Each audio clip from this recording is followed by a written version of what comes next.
Hello, Mr. Beard here with your class recap for Wednesday, January 18th. We began today with our bell ringer over dialects and frame stories. We asked what is a dialect, then give 3 examples of different kinds. What is a frame story, then give an example of a movie that uses a framing device.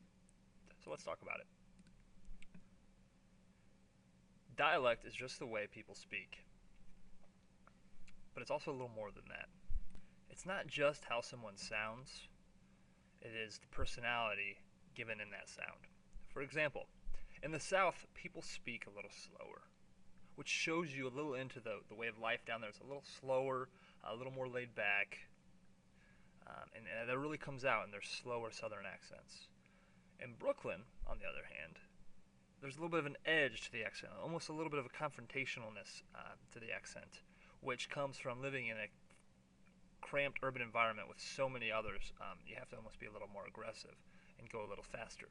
So you see this personality come out in the way people speak. It's not just a sound, but also a little bit of a personality. A framing device is a narrative technique in which a story is surrounded or framed by a secondary story, creating a story within a story. Now, don't get confused on this. This is not Inception where you have dreams within a dream, okay? Or The Hangover where the movie starts at the beginning and then flashes back. That's just a simple flashback. This is a story where the inner story is usually the bulk of the movie or book. Let's look at some examples, and this will make a little more sense. Our first example is from Aladdin. In the movie Aladdin, we open up to a merchant selling us his wares and showing us this lamp. And he says, look at this lamp. Let me tell you about its previous owner. And then we open with Aladdin's story. So it begins with this merchant, but the real bulk of the movie is the story of Aladdin. Another example is The Princess Bride. The story opens with this old man reading a book to his grandson. And the story is about this young couple in love and overcoming the odds to be together in love. So even though it opens with this old man and reading the story to his young grandson, really the movie's about this young couple. Let's look at one more example here.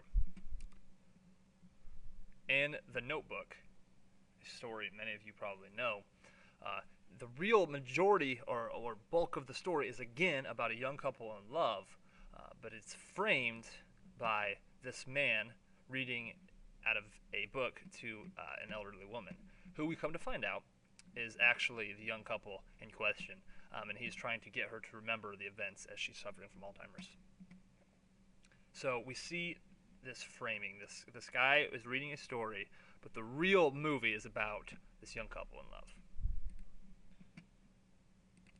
So after finishing our bell ringers, we moved on to the notorious jumping frog of Calaveras County. This is a famous Twain story. Twain is here riding his frog. Twain is a true heavyweight in American literature. And we're going to talk a little bit more in a later lecture about what made Twain so interesting to American audiences both then and still to this day. But this story at the time was promoted as a humorous tale. It was one of his really early stories that tries to be funny. It's a frame story, meaning it's a story within a story, as we just talked about, and it uses dialects to humorous effect, along with purposeful exaggeration.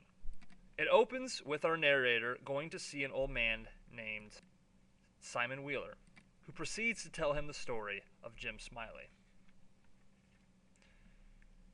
Jim Smiley is a man who will bet on anything.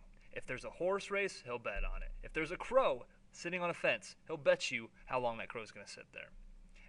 Until one day he decides to train frogs.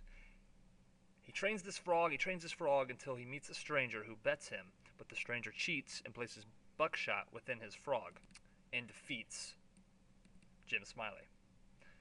And that's the story. We'll analyze it tomorrow.